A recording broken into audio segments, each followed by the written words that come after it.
Voters in Alabama are going to the polls tomorrow in the most closely watched U.S. Senate race in recent memory.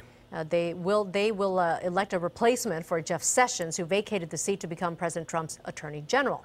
KCAL 9 political reporter Bryan has a preview of this special election. Dave. Yeah, the stakes are certainly high, and all eyes will be on Alabama tomorrow. This is the most important election since President Trump won the presidency 13 months ago. And the polls in Alabama will open their doors in less than 7 hours from right now. So tonight, both candidates held their final rallies before the finish line tomorrow. With a crowd of supporters cheering his name, embattled Alabama Republican Senate candidate Roy Moore headlined his final rally of a long and heated campaign, pledging to the crowd that he won't be intimidated and vilifying California, implying that California was somehow trying to buy the election. We're not going to stand by and let other people from out of state and money from California control this election. This election for the people of Alabama. We dare defend our rights, and we will defend our rights. Joining Moore was Breitbart News firebrand and former presidential advisor Steve Bannon.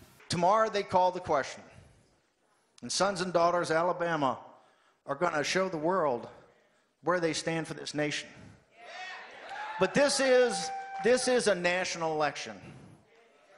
It is the Trump miracle versus the nullification project. And Moore's wife, Kayla, answered charges from some critics, she said, who accused her husband of being racist and anti-Semitic. Fake news would tell you that we don't care for Jews.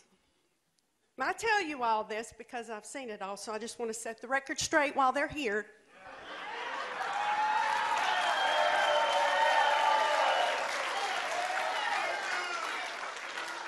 One of our attorneys is a Jew.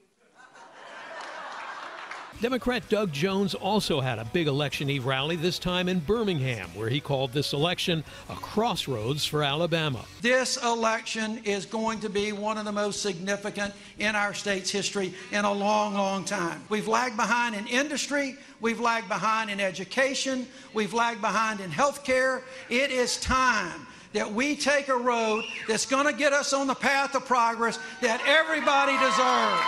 Supporting Jones is former Auburn and NBA basketball star Charles Barkley, who said he was shocked at the possibility that Roy Moore could actually win. At some point, we got to stop looking like idiots to the nation. But it's time for us to draw a line in the sand and do the right thing. The Jones campaign is banking on a statewide push to get Democrats out to the polls on Tuesday. And to that end, they say they knocked on 80,000 doors this past weekend.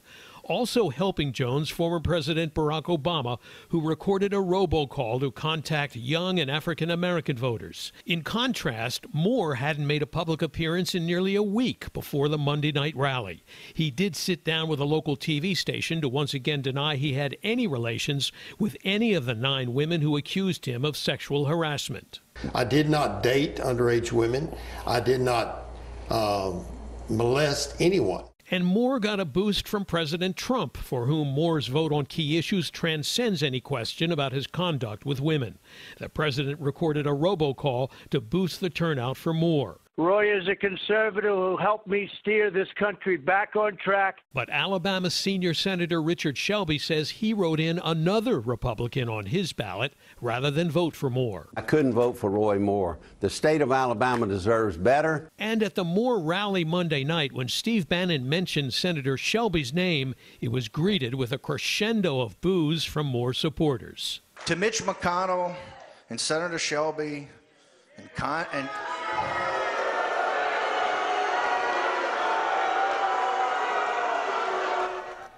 Well, the polls in Alabama open at 7 a.m. Eastern Time tomorrow and will remain open for 12 hours. The usual turnout for a special election like this runs at about 25%, but both sides are hoping that because of the special circumstances for this special election, the turnout will be much higher.